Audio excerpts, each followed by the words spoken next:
evening, ghouls and fiends. Welcome once again to another edition of the Ministry of Horror. I'm your host, Tezz, and it's weird. It feels like it's been a long time since we've done a show, but I'm sure last week was a live show. We had the review of Longlegs. I understand a lot of people have been enjoying that film. There's been some that haven't, and that's completely fine. Films are always open to interpretation, and it is a film that I very much stand by my review in terms of I can't really wait to watch it again. I feel that there was just a lot that just lingers with you, and I think that's kind of a mark of a powerful film, because quite often there's films you watch where you're like, yeah, it was really good. I may watch it again at some point. You know, who knows? Or it's a one and done. And that's completely fine too. But yeah, Longlegs has kind of stuck with me. So hoping to watch it again. Now, what I've been up to, I haven't really done too much horror related. I have managed to watch a few films. We have got, because it's a non-live show, there's no featured presentation, but it is a bit of a review special. So we have 3 films that we're going to be reviewing. None of them are especially new. You know, it's one of those weeks when you're looking around on streaming services and nothing's jumping out, and there's no new horrors at the cinema that I am aware of that I haven't already seen. So yeah, we're kind of in a bit of a period of let's catch up on a bit of retro reviewing and a film which is recent-ish in terms of the last year. So later on we will have reviews of Brainscan. Finally got around to finishing that. Slaughter High, and then the more modernish film is Horror in the High Desert 2, Minerva. So I reviewed a little while ago the first Horror in the High Desert film, and I had a really good time with that, actually. It really surprised me. I really enjoyed the faux documentary aesthetic. I won't say mockumentary, because that's kind of... I associate that more with comedies, but I really enjoyed the faux documentary aesthetic in terms of I did actually have to kind of look on my phone at one point to go, this is an actual documentary. Like I assumed it was a horror film, but yeah, it is. So we watched that. Non-horror related news, did go and watch Twisters in IMAX, my first experience of IMAX, and that was actually a lot of fun. I mean, I only saw the first Twister film recently because it never struck me as my sort of thing. Growing up, I wasn't really ever that fussed with disaster films, you know. Always seemed like style over substance, and that is the case really, but that doesn't mean it's a bad thing. So me and my fiance watched Twister a few weeks ago.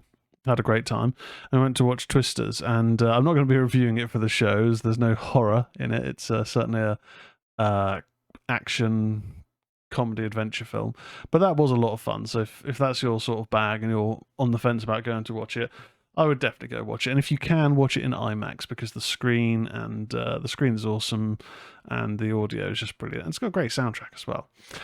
Now I put something out in the Discord a bit earlier on about suggestions of requests for reviews or any particular topics people would like me to discuss. And Eddie Hickey had mentioned talking about the Disney horror films such as Winnie the Pooh, Blood and Honey 1 and 2. Now, I have said on the show in the past that the concept of them does not interest me in the slightest, in terms of it just feels like such a blatant cash grab when a property, the copyright has lapsed and it becomes part of the public domain. It seems so cheap. Just to go, right, okay, let's throw that title in there because we can, and you know, we'll get a bit of notoriety having childhood favourite characters now going on murderous rampages because of reasons.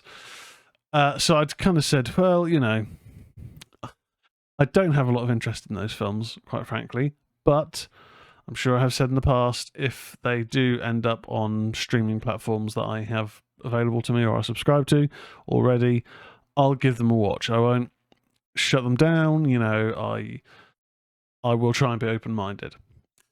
And then in the Discord, Fran kindly pointed out that the first film is available on Tubi, which is a free service that is now available in the UK. So I started watching it. Now I haven't watched much of it. I haven't watched enough to form an opinion. I literally just watched about 15 minutes a moment ago. But at the time of recording, I knew that I wouldn't really have enough time to watch it before the show, and also the sequel isn't available on there, which is my excuse. So I will commit to reviewing it for the next show, but I have just sort of run out of time to watch it tonight. Boo-hoo, I hear you cry. But this isn't me getting out of it. I am a man of my word, and I will review the first film. And hey, if it turns out that I enjoy it, I'm sure that the second one isn't that expensive to rent. So, if I enjoy the first film, I will go ahead, rent the sequel, and review both. But at this stage next week, I will review Winnie the Pooh, Blood and Honey. You have my word. Gaming-wise, I've sort of been dipping back into Elden Ring recently. Now, a lot of people would hear Elden Ring and go, oh yeah, cool, how you getting on with the DLC? Fuck no. I am under no illusions about that. That I will never, there's a high likelihood that I will not be purchasing the DLC. Not because of price, but, just because you have to have defeated a certain bosses to get there, so it just kind of feels like it'd be a waste of money at this stage.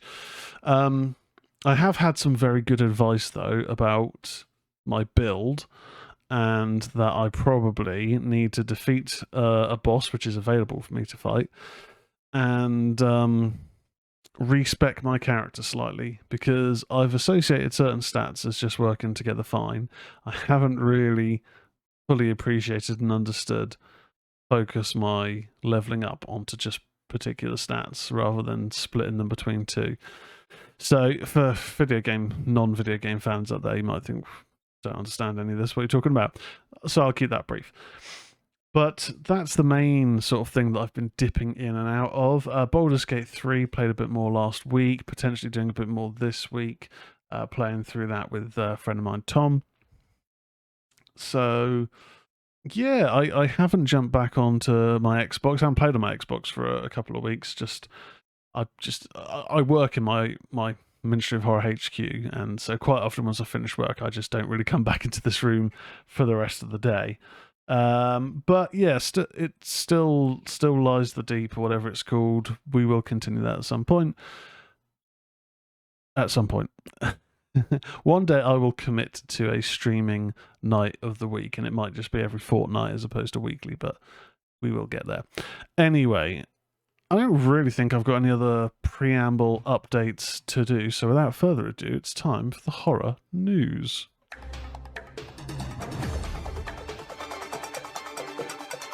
This is the news!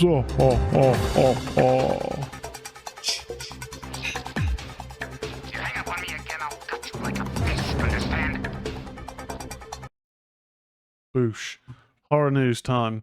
So all this horror news comes from bloodydisgusting.com. I'll just check if we've got any new film release schedule for the week. Don't think we do. I had a quick look earlier on. So without further ado, we'll start off with Alien Romulus. One-shot comic book from Marvel will serve as a prequel to the film. And the artwork for this does look very good. So this is from John Squires, Blood Disgusting. With Fede Alvarez's Alien Romulus headed to theatres next month, Marvel Comics has announced that an upcoming one-shot comic book will build out the movie storyline. Releasing October 16th, the one-shot tale tackles one of the film's lingering mysteries. Alien Romulus 1 will be written by horror master Zach Thompson and drawn by rising star Daniel Picciotto. The upcoming film will take alien storytelling back to its roots with a thrilling saga of young space colonizers coming face to face with the most terrifying life form in the universe. Marvel's one-shot will take place prior to the events of the film, providing an illuminating backstory behind the film's main threat and revealing secrets of the film's legendary antagonists. Made in close partnership with director Fede Alvarez and frequent collaborator Rodo Sayagas, both of whom wrote Alien Romulus, the comic is a must-have companion to one of the most highly anticipated films of the summer.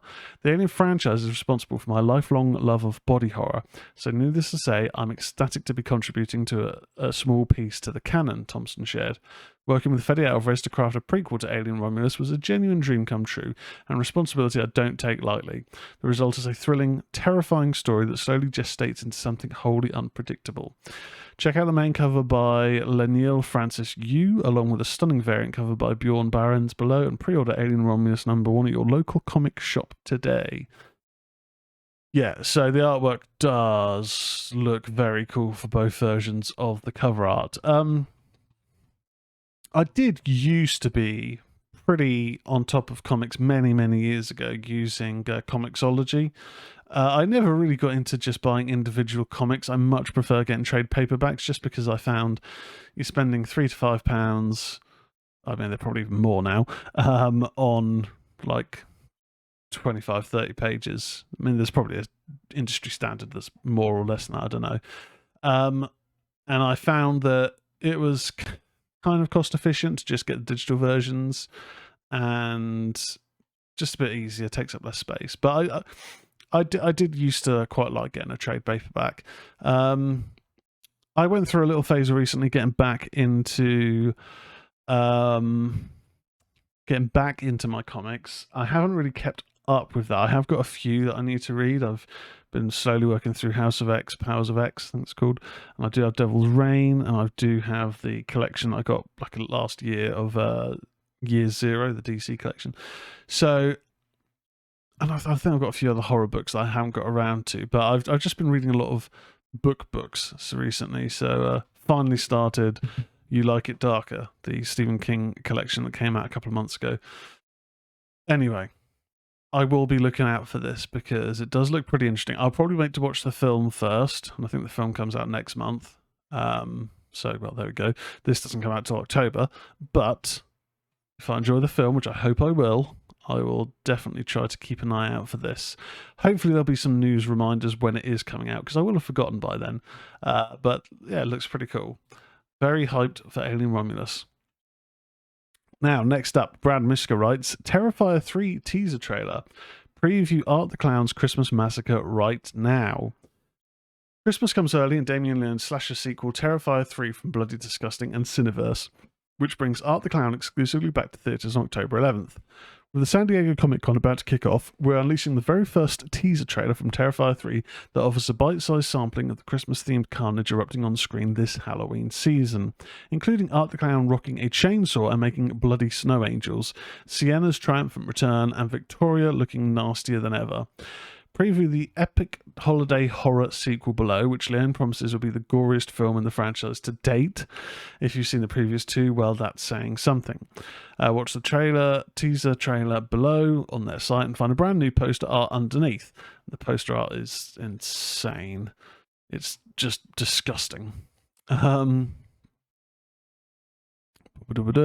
The poster comes courtesy of artist Sam Hain, who previously designed our Terrifier teaser one sheet.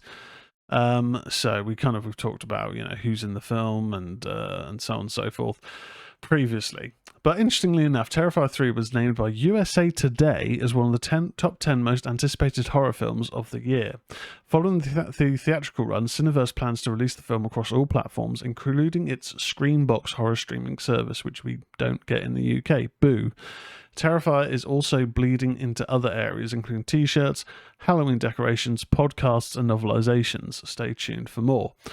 So the teaser doesn't really give too much away. It is quite brief in terms of the shots that you see, but it basically has Art the Clown going on a rampage dressed as Santa Claus, which we did kind of get in the first sort of teaser that came out a few months ago of him basically butchering a Santa Claus. It's just going to be insanity. And if it comes out in the cinema in the UK, I'll give it a go.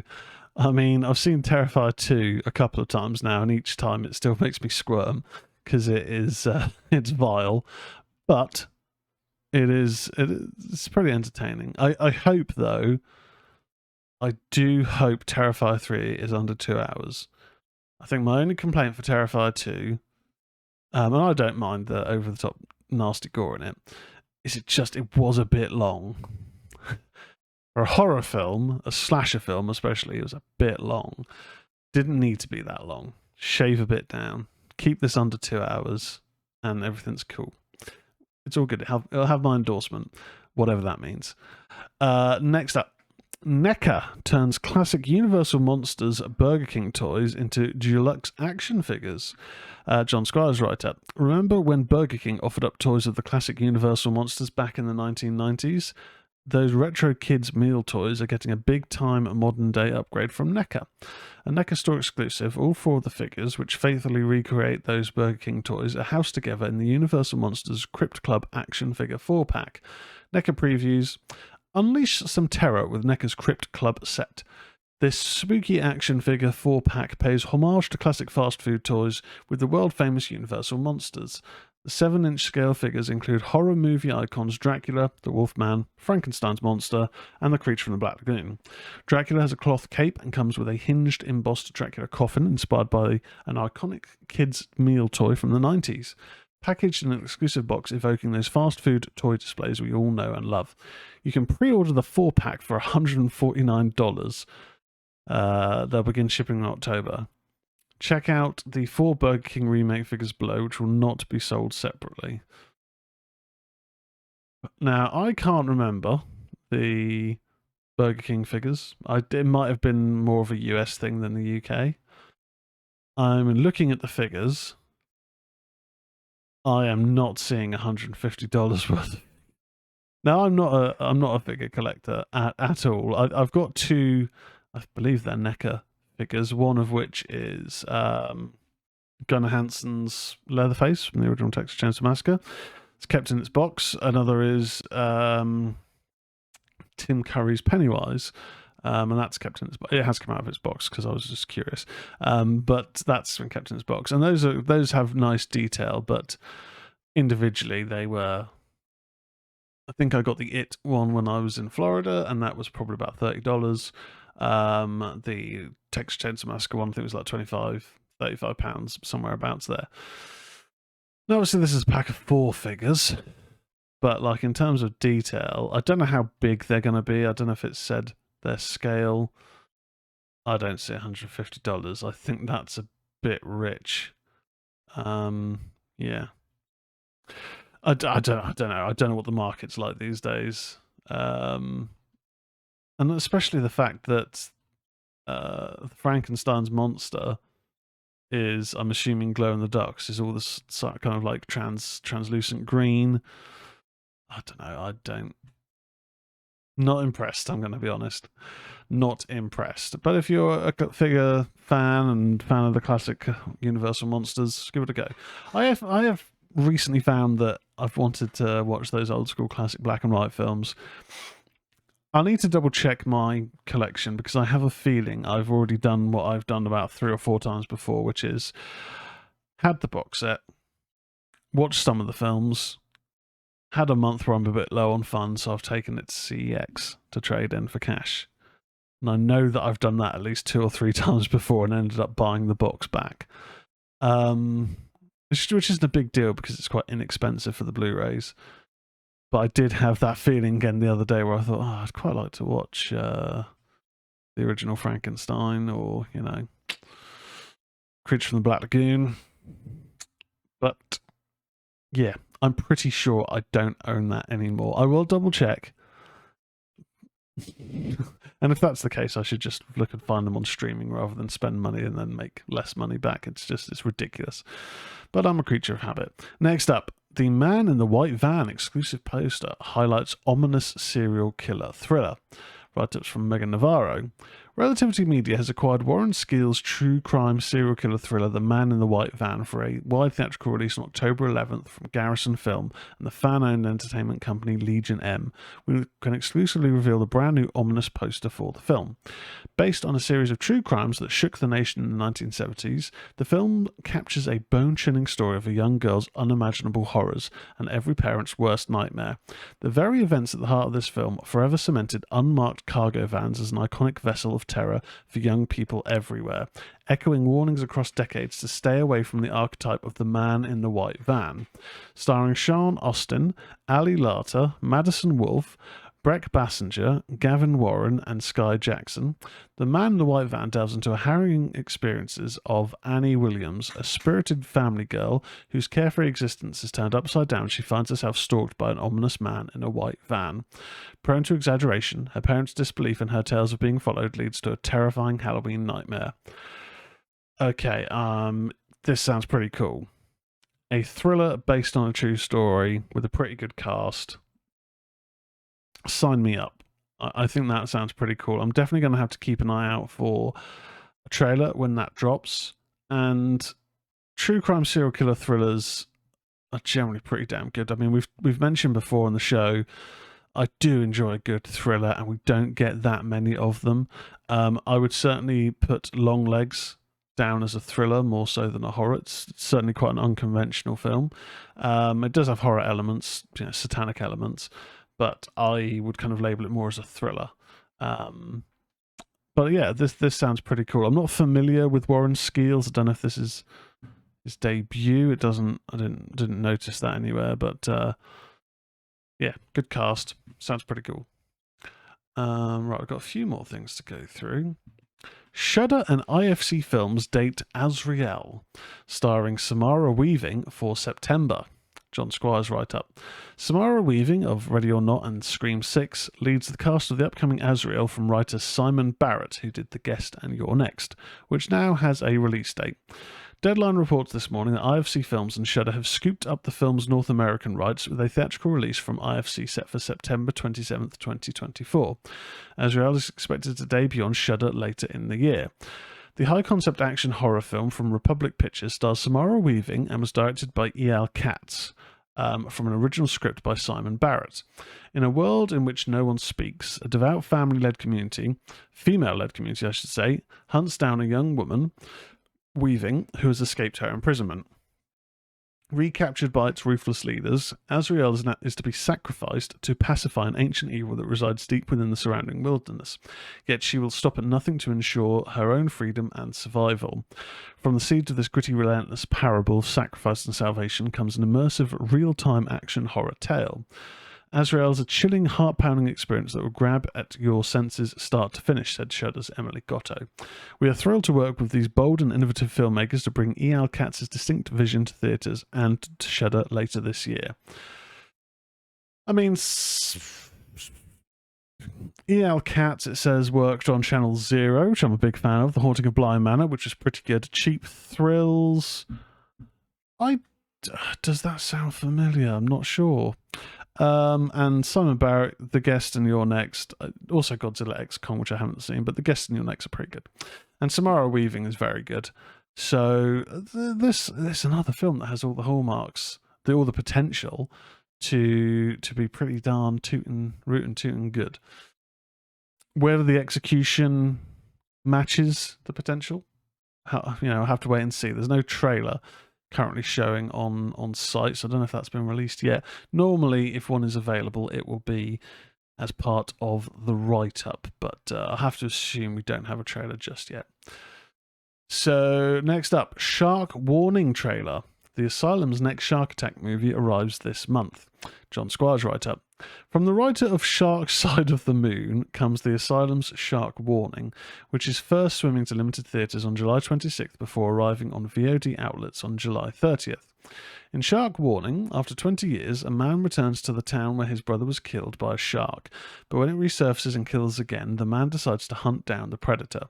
Of course, the storyline is set into motion when a bunch of pesky humans commit the cardinal sin of shark attack movies, putting their own greed ahead of the safety of the town's residents. Yup, it's another low-budget Jaws. You already know what you're getting from this one. The film will be opening in the following theatres this Friday. It's, Lamal, I don't know. It's places in America. Greendale, California, Brunswick, Ohio, Minneapolis, Minnesota, Brooklyn, New York, Roswell, GA. It's a number of individuals in Mars. Yeah. David Chokachi, Andrew J. Caters, and Angela Cole star. Jimmy Gadd directed Shark Warning, written by Ryan Ebert. Now, it's an asylum film.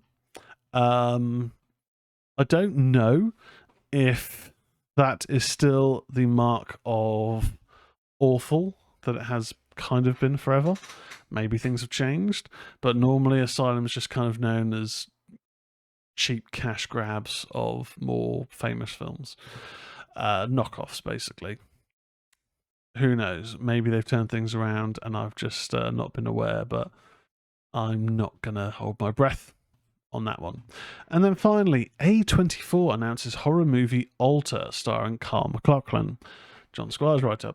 A24 and Sharon Entertainment are joining forces for an upcoming horror movie titled Alter, and Variety brings us the first details this morning. Igor Abramenko will be directing the mysterious horror movie. While plot details are being kept close to the vest, the project is described as a horror film that follows the summer of a young boy forced to grow up faster than he ever imagined.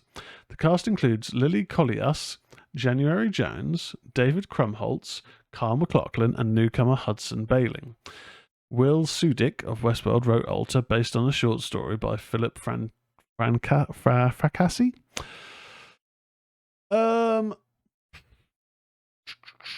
I know of January Jones because I've watched a few episodes of Mad Men. It really wasn't for me. I think I've tried 3 or 4 episodes, and it just didn't feel like it was something that was my sort of thing.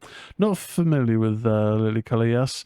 David Krumholtz has been in a lot of comedy roles. He is very good. Obviously, Carl McLachlan. Well, I did a whole episode on Twin Peaks, so say no more.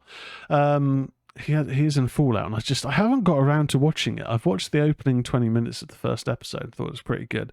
I just haven't got around to watching it. I want to just be able to just sit down, zone in, and give it my full attention. But I've heard nothing but good things about Fallout.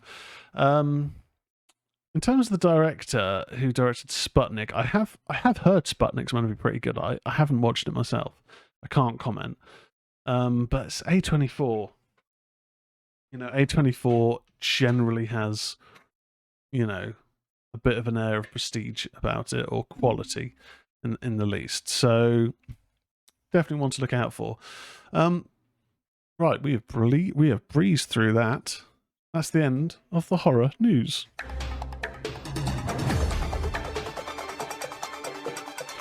That was the news.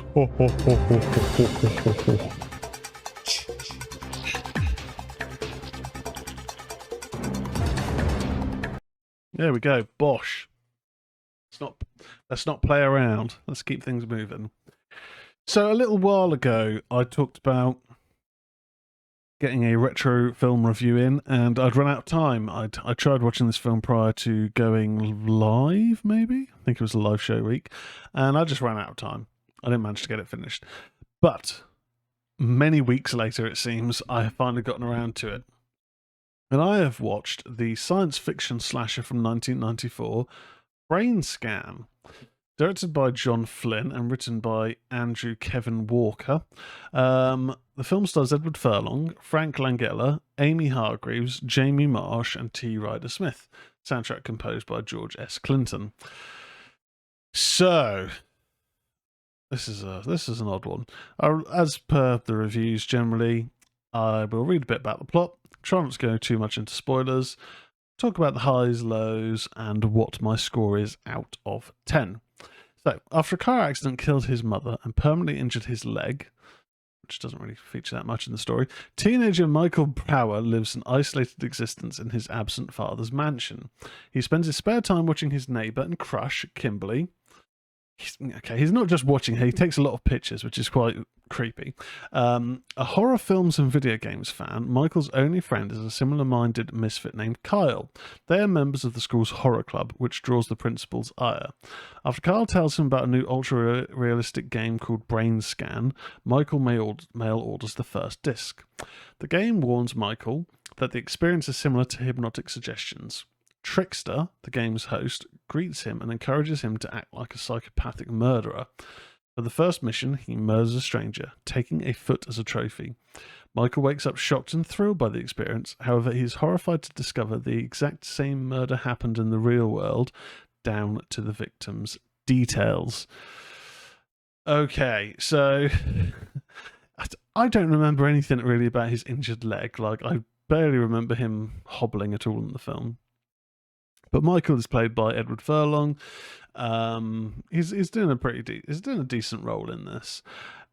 He very much is a bit of a loner, and it's not just a case of he's only got his friend Kyle, but in terms of at his home, he has his own kind of almost like AI assistant called Igor, which is pretty cool actually. Like if he wants to phone someone, he'll just go Igor, call Kyle, and on his little TV screen is this cartoon like static image of Igor going, "Yes, master."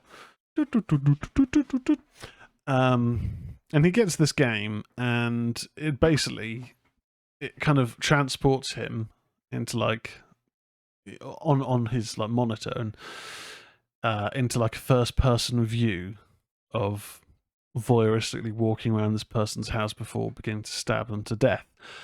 And it's pretty cool in terms of blurring the lines between what's actually real and, you know, was he just watching someone else or was that actually him? Was he under hypnosis? And we do meet the trickster, who, if you're watching the YouTube video, you'll see quite crazy looking artwork. Who is it who plays the trickster? T. Ryder Smith. Don't know what other roles they have had. Doesn't really mention. Brainscan. Done the voice of Santa Cone in Bioshock. Appears just done a lot of voice work, but they are pretty over the top and funny in this. It's I don't really know how to describe the appearance. Kind of got like little mini razor sharp teeth and kind of almost bird-like features with a like kind of like a mixture of like a mohawk mullet type hairstyle and these like yellowed eyes. And he materializes into the real world and is kind of taunting Michael to get back into the game and play disc 2 and, you know, have to see this through, make sure there's no witnesses to the crime. It's a film that has some promise, and it is a shame that this is one of those films where I'd seen the artwork when I was younger in the video store, kind of familiar from it from that regard, but it's almost sort of disappeared. Like, I think if you were to look for Brainscan on Amazon, it's probably just imports from America. I think it's out of print. Yeah, you can pick up like a Spanish release or American releases. Oh, apparently no. Okay, I did see that there was a DVD with the BBFC rating, but when you click on it, it takes you to a Spanish release. Oh, you can get the DVD for £4.64. Okay, so it's not completely out of print if you were looking to track it down. Now, not that I advocate this, but if you were to look on YouTube, you may find it. It's in terms of like performances are fine. I mean, Edward Furlong is a compelling actor, but he isn't amazing. You don't see a huge amount of range from him, but he's good at doing the sort of the tortured soul. I would say T. Ryder Smith is probably a highlight here as the trickster. Frank Langella has quite a small role, but you know he's instantly recognizable. He doesn't have that much to do, I would say. In terms of the story, it is interesting enough, but it does feel quite by the numbers. There isn't anything really new here. It's not like, I wouldn't say that this can classify as a hidden gem or a cult classic. I think that would probably be giving it too much credit, but it is fun. It passes the time. I've seen much worse. I know that might not seem like high praise, but it's okay. I'm going to give it 5.75 out of 10. It's not quite a 6, but it's decent enough. You know, I didn't dislike it, but there's just not that much to it. Okay, that's that. I think that's kind of all I can really give Brainscan. Music was pretty good in it. I'm pretty sure there was some White Zombie at one point, which I'm always down for. Tad, Pitch Shifter, Butthole Surfers, Mudhoney. It's a decent little kind of, early 90s rock metal soundtrack. So, yeah, not bad. Not bad. It's okay. 5.75 out of 10. Anyway, next up, this is one I was quite looking forward to. Quite cheap to rent as well. Horror in the High Desert 2, Minerva, however you pronounce it. This is a mixture of sort of found footage, faux documentary, similar to the first film, directed by Dutch Marich, who I'm assuming did the original. Yeah, did the original.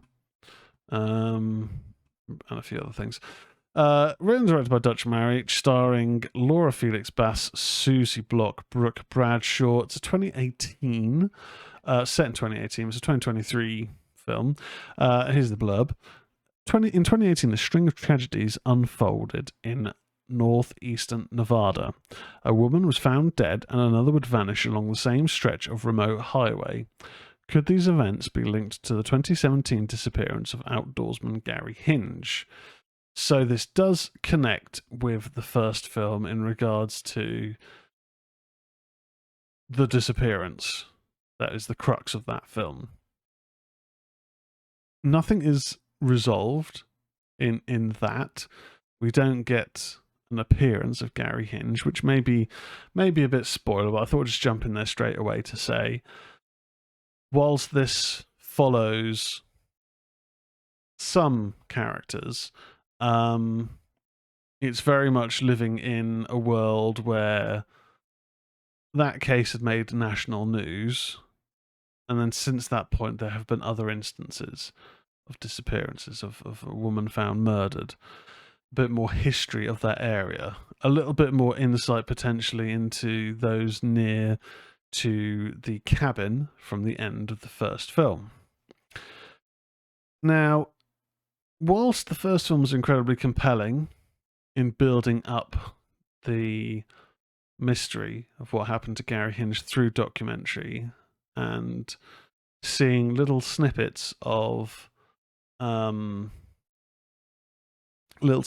Gary and his videos, his history, the main focus was the documentary investigation.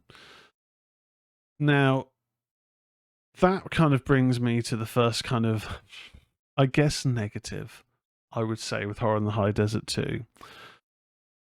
In that, one of the scary aspects of the first film was like the final 20 minutes. The final moments of Gary, as far as we're aware, the final moments caught on camera. Now, that film did a great job of building up the mystery, leading to certain things like a bag, a body part being found with the final tape, and this was then when they showed the final tape at the end of the film. That was done very well. With this film, we have tried to stretch out instances of the horror, and I guess when you're doing a sequel, you have to kind of up the instances, or up the ante, is probably more appropriate, of terror. So, unfortunately, because of that, the documentary aspect does take a bit of a backseat, and I do feel that was one of the strengths of the first film. There are long moments where we're seeing various parts of found footage, essentially, whether that be the character Minerva, leading up to her murder, and so some of those moments are pretty good. We're then seeing other videos that have been found that don't give us too much other than creepy instances, but they don't really develop much in the story, I didn't find personally. There were good moments. I think especially the video with the woman who would vanish on the stretch of highway where her car has broken down, and it's along this area where people say, look, if your car breaks down, do not remain in the car. Get out the car, hide in the trees, and if someone is coming along, you have to make sure that you know them, get them to flash their lights to confirm that it's them or something, along those lines. So you don't get tricked. Now, whether that is shapeshifter, Wendigos, whatever, I don't know. It doesn't really sort of go into that history too much. We don't know too much about what is this evil out there, but that moment was quite good because we do see the dash cam footage, which is the way that we can see the last moments caught on camera of the woman who went missing. I can't remember her name. That was quite freaky. That was quite freaky, and you didn't see anything really. You get a glimpse of something, but it's more the audio. That was very well done. Yeah, it just didn't quite hit the mark like the first film did. It has enough intrigue in it, and similar to the first film, it's quite short, so I can't knock down marks when the film's 75 minutes long, because I enjoy a film that's not going to take up too much of my time. But it is a step down, I feel, from the first film. I can't remember what score I gave the first film. I know that their third film has come out or is coming out. I haven't seen it yet. I don't know when it is coming to streaming platforms. But there is a hint at the end of this film that things may well be getting revealed in terms of answers for the first film. So that does have me intrigued. Whether it sticks the landing, who knows? But in terms of this film as itself,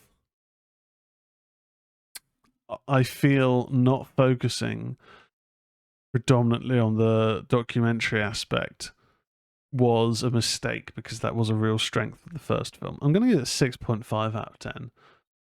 Because it does still manage to have creepy moments. But narratively, I just think that it was a bit of a step down from the first film, personally.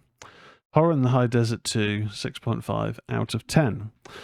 And then finally, another retro review. I checked out the Arrow app, £4 for the month, and have the Arrow app, and I figured, let's have a look, let's get a retro review, and let's get an old slasher in.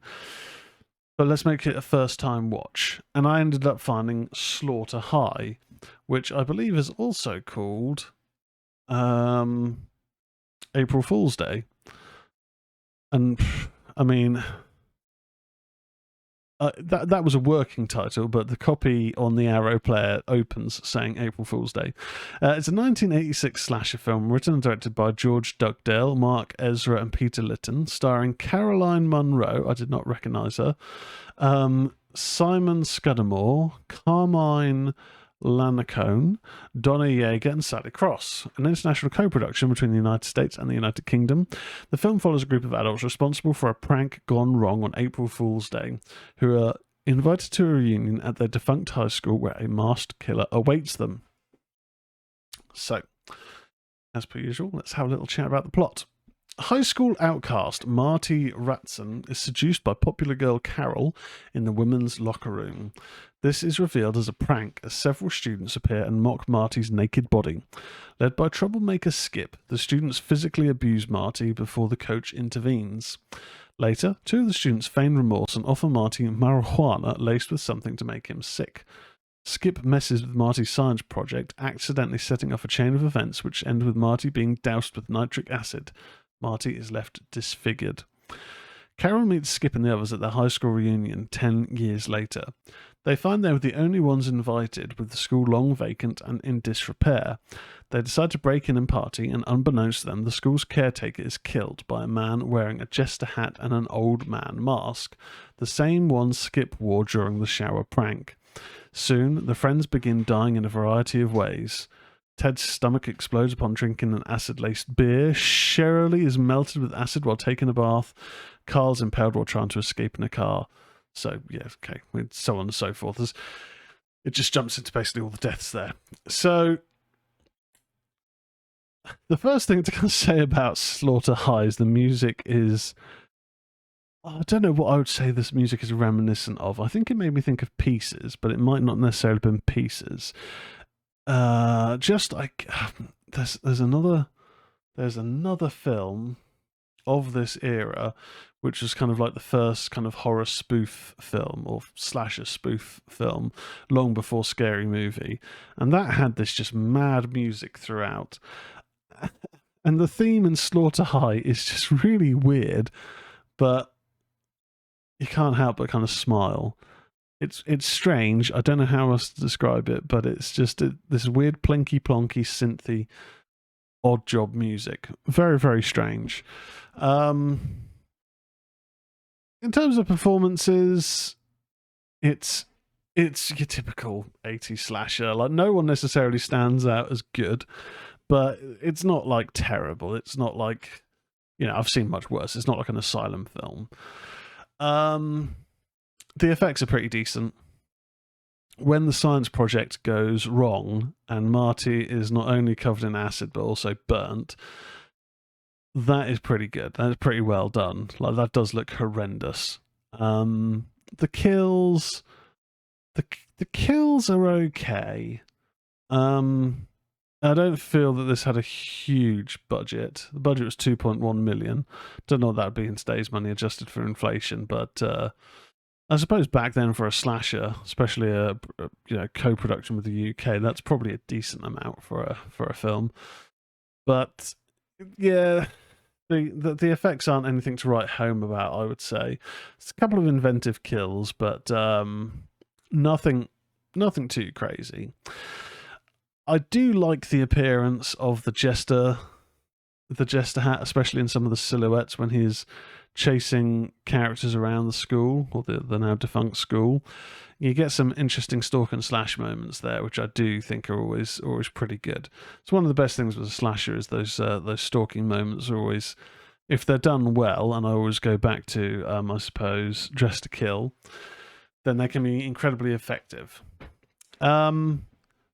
Yeah, it is your typical 80s slasher. There's a lot of nudity and sex in this film. So yeah, an interesting variety of kills, but like I say, nothing really stood out too much.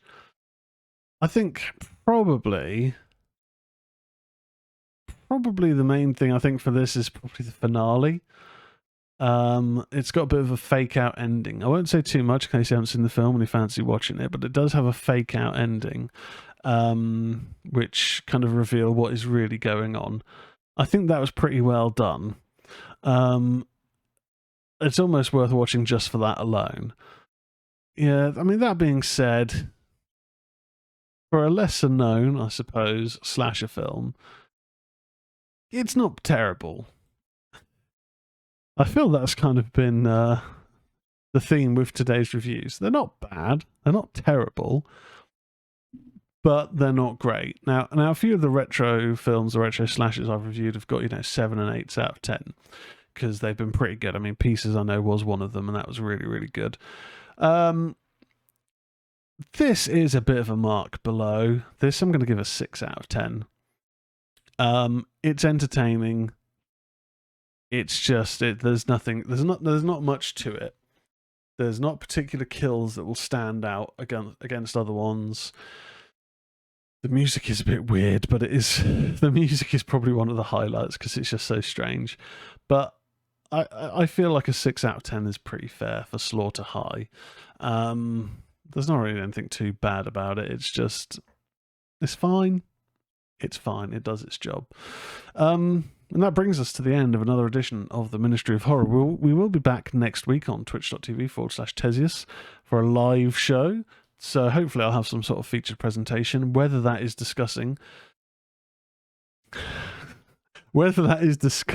do an episode on the license-free children's characters as killers.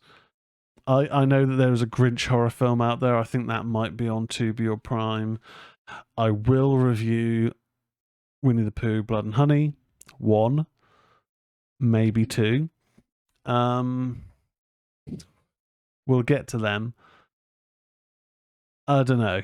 Maybe we'll do that as the featured presentation. I am a glutton for punishment, so who knows? We'll see what we do. Anyway, thank you very much for listening or watching. If you're watching this on YouTube, be sure to give the channel a subscribe, give the video a like, share with your horror friends and fiends. If you're listening to this on podcast platforms, Spotify, Apple Podcasts, be sure to give the channel a follow, become a regular follower listener. If you have Spotify, that is what kind of I see the in the algorithm more prominently, and then share it around with your horror friends and fans and all that stuff. Really does help the show grow, which is what we want. Yeah, simple as. That's all for me. Once again, Ghouls and Fiends, thank you so much for watching and listening, and I will catch you next time. Goodbye.